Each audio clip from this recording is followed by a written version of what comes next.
साथियों, मैं अनिल कुमार फिर से अपने YouTube channel Anil arts classes Sitamarhi में आप लोगों का स्वागत करता हूं। दोस्तों, आज का जो मेरा टॉपिक है उसमें हम लोग क्या करेंगे कि मौर्य काल से लेके गुप्त काल तक के जो राजनीतिक और आर्थिक इतिहास है उससे संबंधित 50 महत्वपूर्ण प्रश्नों का विश्लेषण करेंगे।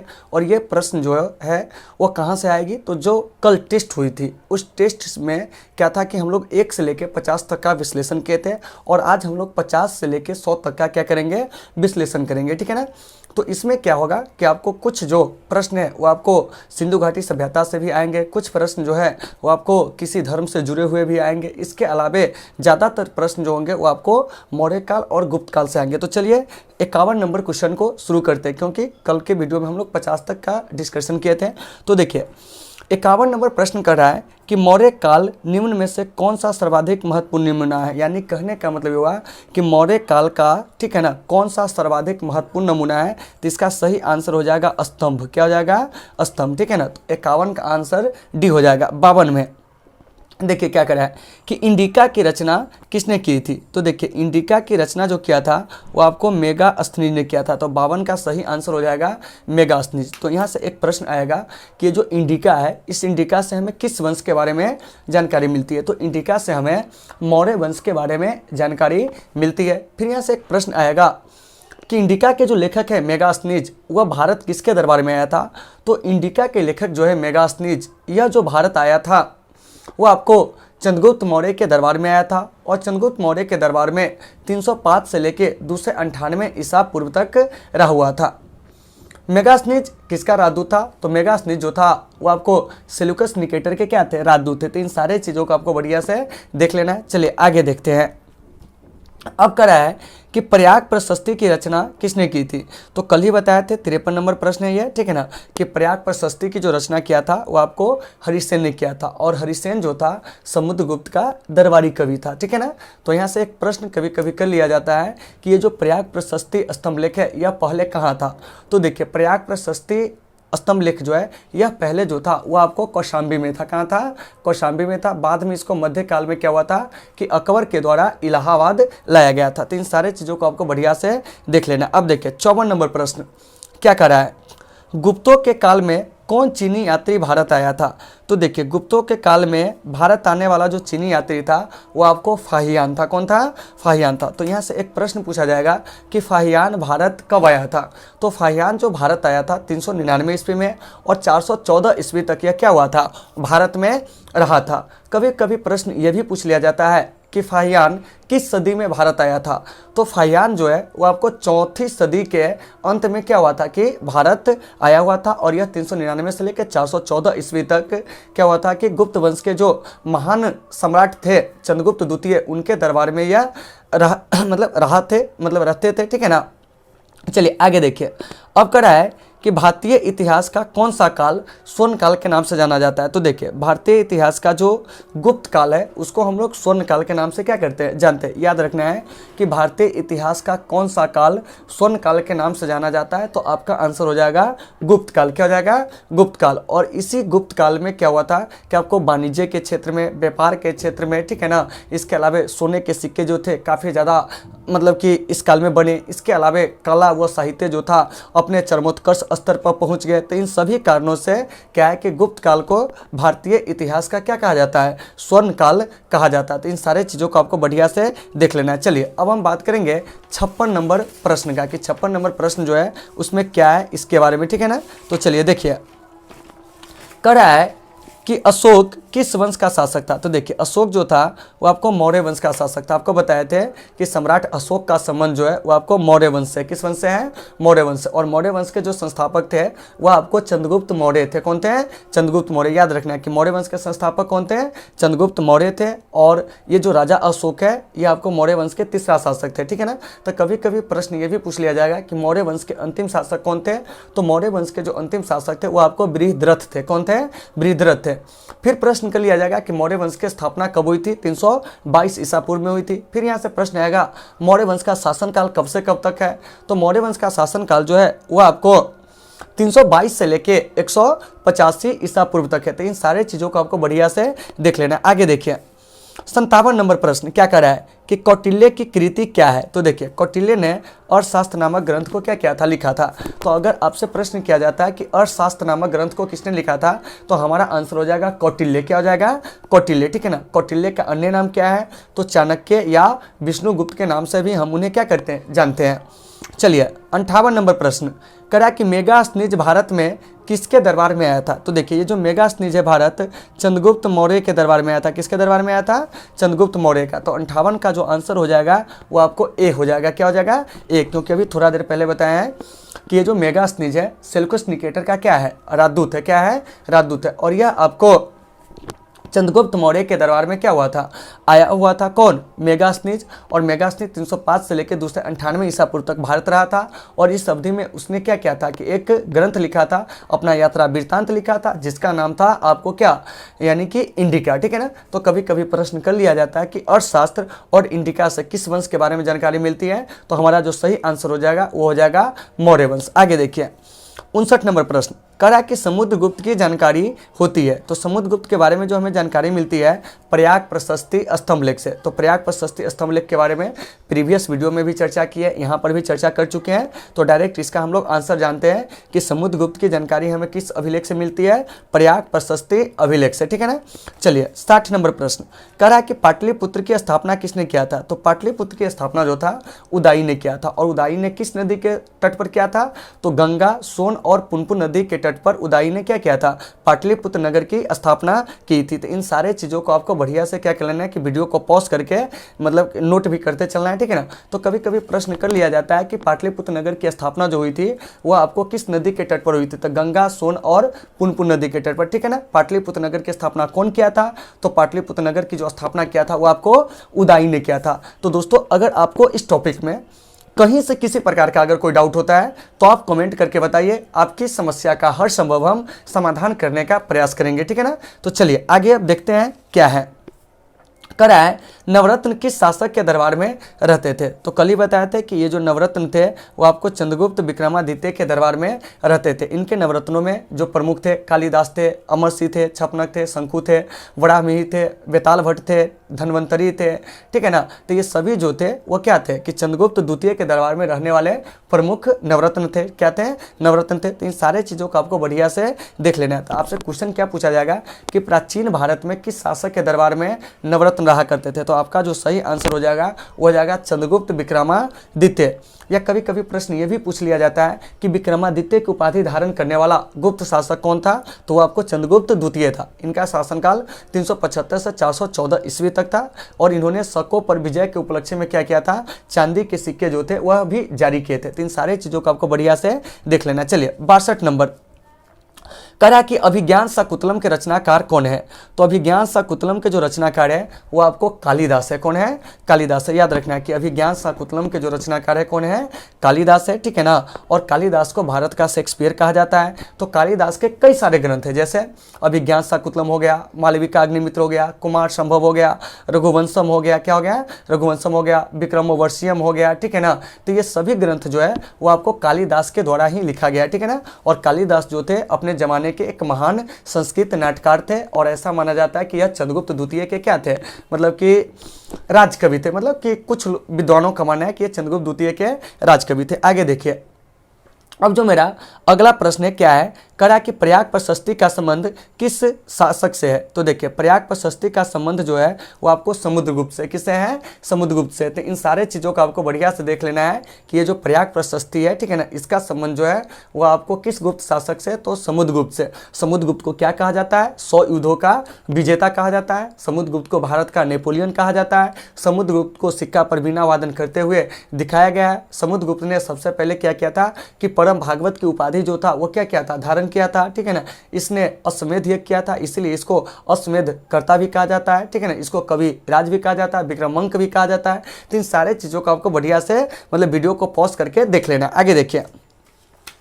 अब करा कि हड़प्पा सभ्यता का सर्वाधिक मान्यता प्राप्त काल क्या है। देखिए ये पहला लेसन से है, तो देखिए हड़प्पा सभ्यता का जो सर्वाधिक मान्यता प्राप्त काल है वह आपको 2500 से लेके 1750 ईसा पूर्व, यानी कि ऑप्शन नंबर जो है बी इसका सही है, ठीक है ना। तो अगर आपसे प्रश्न किया जाता है कि हड़प्पा सभ्यता का सर्वाधिक मान्यता प्राप्त काल क्या है, तो 2500 से लेके 1750 ईसा पूर्व, और ऐसा अधिकांश विद्वानों के मतानुसार भी। इसके अलावे आपको कार्बन 14 पद्धति है, इस कार्बन 14 पद्धति के आधार पर भी हड़प्पा सभ्यता का जो समय निर्धारित किया गया है 2500 से लेकर 1750 ईसा पूर्व, ठीक है ना।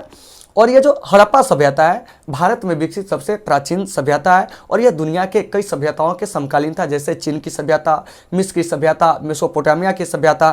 तो इन सारे चीज़ों को आपको बढ़िया से क्या कर लेना है, देख लेना है। आगे देखिए, अब करा है 65 में, सिंधु घाटी की सभ्यता निम्नलिखित में से किस सभ्यता के समकालीन नहीं थी। तो देखिए मिस्र की सभ्यता, मेसोपोटामिया की सभ्यता, चीन की सभ्यता, और चौथा नंबर का रहा है ग्रीक की सभ्यता। तो इसका सही आंसर हो जाएगा ग्रीक की सभ्यता, ठीक है ना। तो 65 का डी हो जाएगा। 66 कह रहा है कि सिंधु घाटी सभ्यता का विस्तार कहाँ तक था। तो देखिए सिंधु घाटी सभ्यता का जो विस्तार था वो आपको भारत में भी था, पाकिस्तान में भी था, और अफगानिस्तान में भी था, ठीक है ना। तो भारत से लगभग सिंधु घाटी सभ्यता के 1000 स्थल मिले हैं, ठीक है ना। वहीं आपको पाकिस्तान से लगभग 500 स्थल मिले, वहीं आपको अफगानिस्तान से 2 स्थल मिले, ठीक है ना। तो भारत में सिंधु घाटी सभ्यता के जो स्थल मिले हैं वो आपको जम्मू कश्मीर, इसके अलावे पंजाब, हरियाणा, उत्तर प्रदेश, राजस्थान, गुजरात और महाराष्ट्र से मिले। वहीं आपको पाकिस्तान में मुख्य रूप से जो सिंधु घाटी सभ्यता के जो स्थल मिले हैं बलूचिस्तान से, सिंध से, पंजाब से। वहीं अफगानिस्तान से 2 स्थल मिले हैं जिसका नाम मुंडिकाक और सुरतोधई है, ठीक है ना। तो इस प्रकार से यहाँ जो दिए गए ऑप्शन है उसमें देखिए कि सबसे उपयुक्त आंसर क्या होना चाहिए। इसका करा कि सिंधु घाटी की सभ्यता कहाँ तक विस्तृत थी, तो इसका सही आंसर हो जाएगा डी, ठीक है ना। पंजाब, राजस्थान, गुजरात, उत्तर प्रदेश, हरियाणा, सिंध और बलूचिस्तान। तो देखिए 66 का आंसर क्या हो जाएगा, डी हो जाएगा। क्या हो जाएगा, डी। 67 में आइए, कह रहा है कि सिंधु घाटी की सभ्यता में घोड़े के अवशेष कहाँ से मिले। तो सिंधु घाटी की सभ्यता में घोड़े के अवशेष जो है वो आपको सुरकोतरा से मिले, और सुरकोतरा जो है आपको गुजरात से मिले। कहाँ से मिले हैं, गुजरात से। तो इन सारे चीज़ों को आपको बढ़िया से देख लेना है। और सुरकोतरा और लोथल जो था वो सिंधु घाटी सभ्यता का एक बंदरगाह नगर था। आगे देखिए 68 में, सिंधु घाटी स्थल कालीबंगन किस प्रदेश में है। तो कालीबंगन जो है वो आपको राजस्थान में, कहाँ है, राजस्थान में, ठीक है ना। और सरस्वती नदी के किनारे, किस नदी के किनारे है, सरस्वती नदी के किनारे। तो आपसे अगर प्रश्न किया जाता है कि बताइए कि सिंधु घाटी सभ्यता का स्थल जो है आपको कालीबंगन वह किस राज्य में है, तो वह आपको कहाँ है, राजस्थान में। किस नदी के किनारे, सरस्वती नदी के किनारे है। कालीबंगा की खोज कब हुई थी, 1953 में। इसकी खोज जो किया था अमलानंद घोष ने किया था। और यहाँ से हमें कई सारे पुरातात्विक अवशेष मिले हैं जिसमें हल से जोते गए खेत के साक्ष्य, भूकंप के प्राचीनतम साक्ष्य, नक्काशीदार ईंटें मिले हैं, ठीक है ना। इसके अलावे अग्निकुंड, बेलनाकार मोहरे, ये सभी जो है हमें कालीबंगा से मिले। तो इन सारे चीज़ों को आपको वीडियो को पॉज करके बढ़िया से क्या कर लेना है कि देख लेना है, ठीक है ना। इसके अलावा आपको इसमें जो चीज़ अच्छी लगे उसको क्या कर लेना है, नोट भी कर लेना है। आगे देखिए 69 में क्या करा है कि निम्नलिखित में से, ठीक है ना, किस पदार्थ का उपयोग हड़प्पा काल की मोहरों के निर्माण में मुख्य रूप से किया गया था। तो आपका आंसर हो जाएगा सेल खड़ी। क्या हो जाएगा, सेल खड़ी। यानी कि सिंधु घाटी सभ्यता में जो मुद्रा बनी होती थी वो आपको सेल खड़ी की बनी होती थी। किसकी बनी होती थी, सेल खड़ी की। और ऐसे भी जानते होइएगा कि सिंधु घाटी सभ्यता का जो सबसे प्रमुख क्या है कि जो पुरातात्विक अवशेष है वह आपको क्या है, मतलब कि मुहर है, यानी कि इसकी मुद्रा है। और इसकी मुद्रा जो होती थी चौकोर होती थी। क्या होती थी, चौकोर। और यह सेलखड़ी की बनी होती थी। चलिए आगे 70 नंबर प्रश्न करा कि हड़प्पा सभ्यता किस युग की सभ्यता है। तो मेरे भाई हड़प्पा सभ्यता जो है वह आपको कांस्य युग की सभ्यता। किस युग की सभ्यता है, कांस्य युग की। तो आपको याद रखना है 70 नंबर प्रश्न कि हड़प्पा सभ्यता किस युग की सभ्यता थी, तो हम क्या कहेंगे, कांस्य युग की सभ्यता थी, ठीक है ना। क्योंकि यहाँ के लोग जो थे वह क्या करते थे जानते हैं कि तांबा और टीन से मिले हुए धातुओं के औजार का क्या क्या मतलब प्रयोग करते थे। इसीलिए इसको कहा जाता है कि यह सभ्यता जो है कांस्य युगीन सभ्यता है, ठीक है ना। 71 में हड़प्पा सभ्यता के निवासी थे। तो हड़प्पा सभ्यता के जो निवासी थे वह आपको शहरी थे। क्या थे, शहरी थे या नगरीय थे। क्योंकि आपको बताए थे कि ये जो हड़प्पा सभ्यता है सबसे ज़्यादा जो विख्यात है वो आपको अपने नगर नियोजन के लिए विख्यात है। किसके लिए विख्यात है, अपने नगर नियोजन के लिए। आगे देखिए 72 में निम्नलिखित विद्वानों में से हड़प्पा सभ्यता का सर्वप्रथम खोजकर्ता कौन थे? तो हड़प्पा सभ्यता को जो सबसे पहले खोजा था वो आपको दयाराम साहनी ने खोजा था। कौन खोजा था? दयाराम साहनी ने। आपको पता होगा कि सिंधु घाटी सभ्यता का पहला खोजा गया जो नगर है वो आपको हड़प्पा है, और इस हड़प्पा की जो खोज हुई थी 1921 में हुई थी। किसके द्वारा? तो दयाराम साहनी के द्वारा। किसके द्वारा? दयाराम साहनी के द्वारा। यहाँ से 2 नंबर में एक प्रश्न कर लिया जाएगा आपसे, क्या कि सिंधु घाटी सभ्यता को हड़प्पा सभ्यता क्यों कहते हैं? तो हमारा आंसर क्या होगा? सुनिए कि सिंधु घाटी सभ्यता को हम लोग हड़प्पा सभ्यता के नाम से भी जानते हैं, ठीक है ना, या इसको हड़प्पा सभ्यता भी कहते हैं, क्योंकि सिंधु घाटी सभ्यता का जो सबसे पहला खोजा गया नगर था वो आपको कौन था? हड़प्पा था। कौन था? हड़प्पा था। और हड़प्पा की खोज 1921 में रावी नदी के तट पर दयाराम साहनी ने किया था। चलिए 73 नंबर करा है कि सिंधु घाटी सभ्यता का पतन नगर कौन सा था? तो आपको लोथल था। अभी बताया है कि सिंधु घाटी सभ्यता में आपको लोथल और सुरकोतरा जो था वो आपको बंदरगाह नगर था। क्या था? बंदरगाह नगर था। तो इन सारे चीज़ों को आपको बढ़िया से क्या कर लेना है? देख लेना। मच्छर भाग। चलिए देखिए आप, तो इस चीज़ को बढ़िया से देख लेना है कि सिंधु घाटी सभ्यता का बंदरगाह नगर कौन सा था? तो हम क्या कहेंगे? आपको लोथल था। लोथल और सुरकोतरा ये दोनों जो था सिंधु घाटी सभ्यता का बंदरगाह नगर था। तो इन सारे चीज़ों को देख लेना है, ठीक है ना। लोथल से भी हमें कई सारी चीज़ मिले, जैसे आपको फारस की मोहरे हो गए, बंदरगाह हो गए, ठीक है ना, मनके के कारखाने हो गए, 3 युगल सावाधान हो गए। ये सब जो है हमें कहाँ से मिले? लोथल से मिले हैं। धान व बाजरे की जो खेती का प्रमाण है वो भी हमें लोथल से मिले। तो इन सारे चीज़ों को आपको बढ़िया से वीडियो को पॉज करके देख लेना है। आगे चलिए 74 नंबर, हड़प्पा की खोज किस वर्ष हुई थी? तो देखिए हड़प्पा की खोज अभी बताया है 1921 में हुई थी। तो इस पर ज़्यादा डिस्कस नहीं करेंगे कि हड़प्पा की खोज कब हुई थी, तो आपको बताना होगा 1921 में। आगे देखिए, अब करा है कि सिंध का नलखिस्तान या बाग हड़प्पा सभ्यता के किस नगर को कहा जाता है? तो इसका सही आंसर हो जाएगा मोहनजोदड़ो, क्योंकि आपको बताए थे कि ये जो मोहनजोदड़ो है सिंधु नदी के किनारे क्या है? स्थित है। और मोहनजोदड़ो के आसपास की भूमि जो थी वो आपको काफ़ी ज़्यादा उपजाऊ थी। क्या थी? उपजाऊ थी। इसीलिए इसे सिंध का बाग कहा जाता है। क्या कहा जाता है? सिंध का बाग कहा जाता है। तो मेरे भाई इन सारे चीज़ों को आपको क्या करना है कि बढ़िया से देख लेना है कि सिंध का बाग, मृतकों का टीला सिंधु घाटी सभ्यता के किस नगर को कहा जाता है? तो आपका जो आंसर हो जाएगा वो क्या हो जाएगा? तो हो जाएगा मोहनजोदड़ो। मोहनजोदड़ो सिंधु घाटी सभ्यता का सबसे बड़ा क्या था? नगर था। तो इन सारे चीज़ों को आपको बढ़िया से क्या कर लेना है? देख लेना है। अब देखिए, अब करा है 76 में हड़प्पा सभ्यता के अंतर्गत हल से जोते गए खेत का साक्ष्य कहाँ से मिला है? तो देखिए हड़प्पा सभ्यता के अंतर्गत हल से जोते गए खेत के साक्ष्य जो है वह कालीबंगा से मिला। और कालीबंगा के बारे में हम थोड़ा देर पहले ही क्या किए कि चर्चा किए, इसलिए इस पर ज़्यादा विशेष चर्चा नहीं करेंगे। आगे देखिए, मोहनजोदड़ो कहाँ स्थित है? तो मोहनजोदड़ो जो है वो आपको सिंध में स्थित है। कहाँ स्थित है? सिंध में, ठीक है ना। और सिंध जो है पाकिस्तान में। कहाँ है? पाकिस्तान में। तो इन सारे चीज़ों का आपको क्या कर लेना है कि बढ़िया से देख लेना है। चलिए आगे देखते हैं। करा 78 नंबर प्रश्न कि मोहनजोदड़ो का स्थानीय नाम क्या है? तो देखिए मोहनजोदड़ो का जो स्थानीय नाम है वह है आपको मृतकों का टीला। क्या है? मृतकों का टीला। तो याद रखना है कि मोहनजोदड़ो का स्थानीय नाम क्या है? मृतकों का टीला। अब देखो भाई, तुम लोग टेस्ट का एनालिसिस अगर कंटिन्यू देखते हो तो क्या होगा कि एक भी आपका ऑब्जेक्टिव ऐसे नहीं है जो आपको बोर्ड एग्जाम में कभी भी क्या होंगे? छूटेंगे। आप भरोसा रखें कि जो भी टेस्ट ली जाती है अगर आप इसको बेहतर तरीके से अगर क्या कर लेते हो, याद कर लेते हो, तो एक भी प्रश्न आपके बोर्ड एग्जाम में नहीं छूटेंगे। ये आपको 1,00,000% की ठोकुआ गारंटी जिसको कहते हैं भाई साहब वो है, ठीक है ना। इसीलिए आप लोग वीडियो के अंत तक बने रहे। जो भी चीज़ बताया जाता है आप उसको सुनिए। आपके लिए हम मेहनत करते हैं, आप भी मेरे लिए मेहनत करो, वीडियो को देखो और जो भी चीज़ अच्छा लगता है उसको क्या करो? नोट करते चलो, ठीक है ना। चलिए आगे देखिए, करा कि हड़प्पा सभ्यता का प्राचीन नाम क्या है? तो देखिए हड़प्पा सभ्यता का जो प्राचीन नाम है वह है सिंधु घाटी की सभ्यता। यह आपको 79 नंबर प्रश्न है। क्या है? 79 नंबर प्रश्न है, ठीक है ना। तो देखिए इसका आंसर क्या हो जाएगा कि हड़प्पा सभ्यता का प्राचीन नाम है। तो क्या नाम है? तो सिंधु घाटी की सभ्यता है। चलिए 80 में क्या करा है? सिंधु घाटी सभ्यता जानी जाती है किस लिए?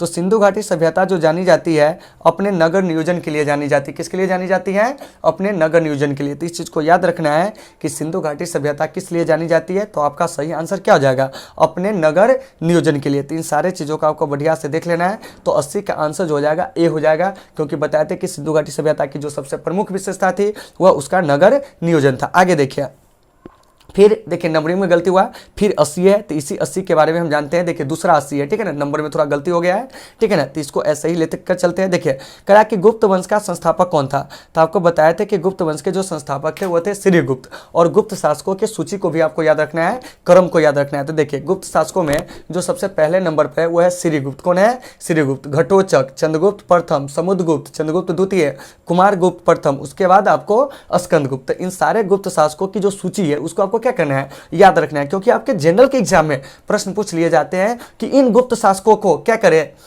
कि उनके शासनकाल के आधार पर क्रम से सजाए। तो आप इसको अच्छा से क्या कर सकते हो, अगर याद रहेगा तो आप सजा सकते हो। चलिए आगे देखिए 81, गुप्त वंश के किस शासक ने सर्वप्रथम महाधिराज की उपाधि धारण की थी, तो इसका सही आंसर हो जाएगा चंद्रगुप्त प्रथम। अगर आपसे प्रश्न किया जाता है कि बताइए कि महाधिराज की उपाधि धारण करने वाला प्रथम गुप्त शासक कौन था, तो हम क्या कहेंगे, चंद्रगुप्त प्रथम। और चंद्रगुप्त प्रथम जब 319 से 20 ईस्वी में जब गद्दी पर बैठा था तो उसने एक क्या किया था, संवत चलाया था, जिसको हम लोग कहते हैं गुप्त संवत। क्या कहते हैं, गुप्त संवत।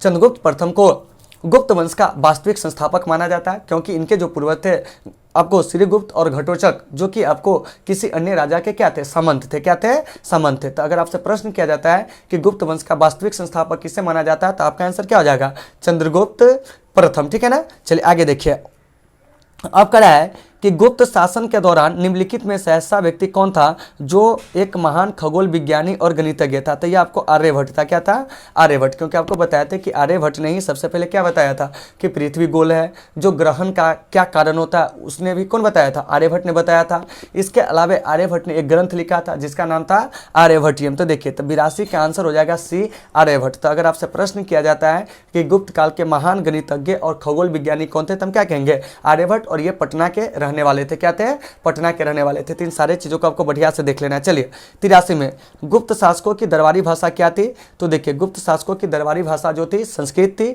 लेकिन इन लोगों का जो राज धर्म था वो आपको विष्णु था, सॉरी क्या कहते हैं, वैष्णव था, ठीक है ना। और इनके उपासक देवता जो होते थे विष्णु होते थे। मतलब यह हुआ कि गुप्त शासकों की जो दरबारी भाषा थी वह संस्कृत थी। गुप्त शासकों में जो सबसे अधिक प्रिय देवता था वो आपको विष्णु था, अर्थात गुप्त वंश का जो राजकीय धर्म था वो आपको वैष्णव धर्म था। क्या था, वैष्णव धर्म था। तो इन सारे चीज़ों को आपको क्या कर लेना है कि बढ़िया से देख लेना है। आगे देखिए, अब करा 84 नंबर, इतिहासकार बीए स्मिथ ने किसकी विजयों से प्रभावित होकर उसे भारत का नेपोलियन पुकारा था, तो वह आपको समुद्रगुप्त। क्योंकि समुद्रगुप्त की तुलना जो है नेपोलियन से की जाती है, और यह तुलना किसने किया था, तो इतिहासकार विसेंट स्मिथ ने किया था। तो इन सारे चीज़ों को आपको बढ़िया से क्या कर लेना है, देख लेना है, ठीक है ना। तो अगर आपसे प्रश्न किया जाता है कि भारत का नेपोलियन किसे कहा जाता है, तो हमारा आंसर हो जाएगा समुद्रगुप्त हो जाएगा। समुद्रगुप्त जो है उसे 100 युद्धों का विजेता कहा जाता है। इसका शासनकाल जो है वो आपको 350 से 375 ईस्वी है। तो इन सारे चीजों को आपको बढ़िया से देख लेना। आगे देखिए 85, गुप्त वंश का वह कौन राजा था जिसने हुनों को भारत पर आक्रमण करने से रोका था, तो आपका जो सही आंसर हो जाएगा वो जाएगा स्कंदगुप्त। क्योंकि हुनों को परास्त करने वाला जो प्रथम शासक था वह कौन था, स्कंदगुप्त था। कौन था, स्कंदगुप्त। और यह पूरे एशिया ही नहीं बल्कि यूरोप में भी पहला ऐसा शासक था जिसने हुनों को क्या किया था, परास्त किया था। और इसकी जानकारी यानी कि स्कंदगुप्त के हुन विजय की जानकारी जो है हमें वह किससे मिलती है जानते हैं, तो यह जानकारी जो है हमें वो आपको भीतरी स्तंभ लेख से मिलती है। इन सारे चीज़ों को देख लेना है। चलिए 86 नंबर, करा कि अजंता की कलाकृति किससे संबंधित है, तो गुप्त काल से। तो आपको बताए थे कि अजंता की जो गुफाएं हैं उसमें क्या है कि आपको क्या है कि जो 29 गुफा है उसमें से गुफा संख्या 16 और 17 जो है वो आपको गुप्त काल से क्या है, संबंधित है। क्या है, संबंधित है। तो इन सारे चीज़ों को आपको बढ़िया से देख लेना है कि अजंता की कलाकृति किससे संबंधित है, तो वो आपको गुप्त काल से संबंधित है। और अजंता की जो कलाकृति है उसमें ज़्यादातर बौद्ध धर्म से जुड़े हुए कलाकृतियों को क्या किया गया, उकेरा गया है, ठीक है ना। तो इन सारे चीज़ों को आपको बढ़िया से देख लेना है। आगे देखिए, कुछ विद्वानों के अनुसार कवि कालिदास किसके राजकवि थे, तो यह आपको चंद्रगुप्त द्वितीय या विक्रमादित्य के थे, ठीक है ना। तो 87 का सी हो जाएगा। क्या हो जाएगा, सी हो जाएगा। क्योंकि चंद्रगुप्त द्वितीय के नवरत्नों में से एक नवरत्न जो थे वो आपको कालिदास भी थे। कौन थे, कालिदास भी थे। तो इन सारे चीज़ों को आपको बढ़िया से देख लेना। आइए 88, करा कि उत्तर गुप्त युग में जो विश्वविद्यालय प्रसिद्ध हुआ था वह कौन था, तो आपको नालंदा विश्वविद्यालय था। कौन था, नालंदा विश्वविद्यालय। और नालंदा विश्वविद्यालय के बारे में बहुत सारे चीज़ों पर हम चर्चा कर चुके हैं कि नालंदा विश्वविद्यालय के संस्थापक कौन थे, तो कुमारगुप्त प्रथम थे। इन सारे चीज़ों की हम चर्चा पहले से भी कर चुके। आगे देखिए अब करा है 89 में, एरन अभिलेख का संबंध किस शासक से है? तो देखिए एरन अभिलेख का जो संबंध है वह आपको भानुगुप्त से, किससे है? भानुगुप्त से। और एरन अभिलेख से हमें पता चलता है किसी के सती होने का क्या है कि प्रथम साक्ष्य जो है वो मिला है कहाँ से? तो एरन अभिलेख से ही, ठीक है ना। चलिए आगे देखिए, फाहियान किसके काल में भारत आया था? तो थोड़ा देर पहले बताए थे, फाहियान जो है वो आपको चंद्रगुप्त द्वितीय के काल में भारत आया था और 399 से लेकर 414 ईस्वी तक यह क्या हुआ था? भारत में रहा हुआ था। आगे देखिए 91, भारतीय संस्कृति का स्वर्ण काल किसे कहा जाता है? गुप्त काल को। इसके बारे में भी चर्चा कर चुके, तो इसलिए ज़्यादा चर्चा नहीं करेंगे। फिर यहाँ से एक प्रश्न पूछा जाएगा कि गुप्त काल की तुलना जो है इतिहास में किस काल से की जाती है? तो रोम के जो अगस्टस युग है, ठीक है ना, यूनान के जो पेरिक्लीज युग है, इटली के जो पुनर्जागरण युग है, इन सबों से गुप्त काल की क्या की जाती है? तुलना की जाती है। क्योंकि गुप्त काल में क्या हुआ था कि व्यापार के क्षेत्र में, वाणिज्य के क्षेत्र में, कला के क्षेत्र में, साहित्य के क्षेत्र में, विज्ञान के क्षेत्र में, प्रौद्योगिकी के क्षेत्र में आशातीत बढ़ोतरी हुई थी, आशातीत प्रगति हुई थी। इसलिए गुप्त काल को क्या कहा जाता है? तो भारतीय इतिहास का स्वर्ण काल कहा जाता है, ठीक है ना।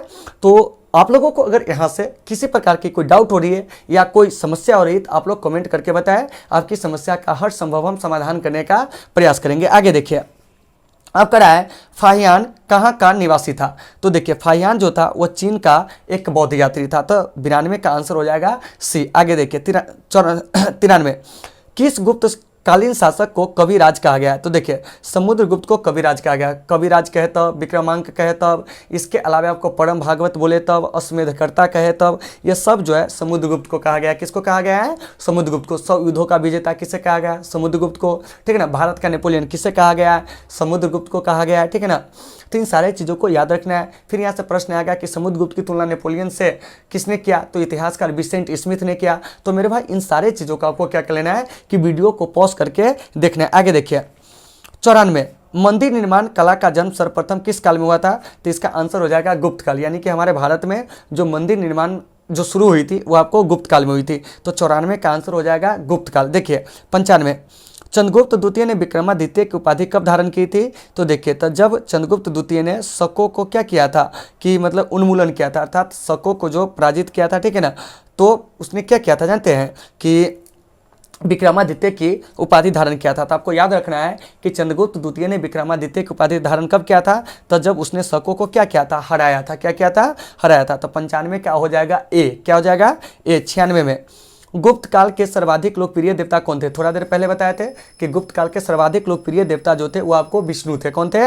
विष्णु थे। 97 नंबर प्रश्न देखिए, चंद्रगुप्त द्वितीय ने अपनी किस विजय की खुशी में चांदी के विशेष सिक्के जारी किए थे? तो इसने क्या किया था जानते हैं कि जब शकों को पराजित किया था चंद्रगुप्त द्वितीय ने, तब इसने क्या किया था कि चांदी के सिक्के जारी किए थे। तो इन सारे चीज़ों को आपको बढ़िया से देख लेना है, ठीक है ना। अब देखिए 98, करा धनवंतरी कौन थे? तो धनवंतरी जो थे वो आपको क्या थे कि चंद्रगुप्त विक्रमादित्य के दरबार में रहने वाले नवरत्नों में से एक थे और यह आपको चिकित्सक थे। क्या थे? चिकित्सक थे। तो 98 का जो आंसर हो जाएगा वो आपको बी हो जाएगा। 99, गुप्त स्थापत्य कला का सर्वश्रेष्ठ कृत मंदिर निम्न में से कौन सा है? तो यह हो जाएगा आपको देवगढ़ का दशावतार मंदिर। क्योंकि क्लास में जो देख के बताए थे वो अरे कि देवगढ़ का जो दशावतार मंदिर है, ठीक है ना, यह आपको उत्तर प्रदेश के ललितपुर में है और यह गुप्त काल का सर्वाधिक प्रमुख मंदिर है। तो मेरे भाई इन सारे चीज़ों को आपको क्या कर लेना है कि बढ़िया से वीडियो को पॉज करके देख लेना है। अगर आपको इसमें कहीं से कोई समस्या होती है तो आप हमें कमेंट करके बताएंगे, हम आपकी समस्या का हर संभव समाधान करने का प्रयास करेंगे। तो दोस्तों आज की इस क्लास को हम यहीं पे विराम देते हैं, फिर मिलते हैं आपसे अगले क्लास में। जब तक के लिए आप सबों से सुविधा, take care all of you.